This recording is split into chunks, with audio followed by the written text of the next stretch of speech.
And now the news in detail.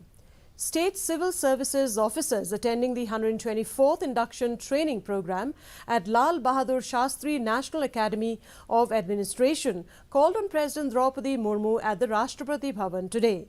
Addressing the officers, President Murmu said that the country needs innovative, proactive, polite, professional, progressive, energetic, transparent, tech-enabled and constructive civil servants. She encouraged them to move ahead with the mindset of change for the better. The President also urged the officers to work with the spirit of nation first and people first. शिक्षकों को campus के बाहर दौरे कराए गए।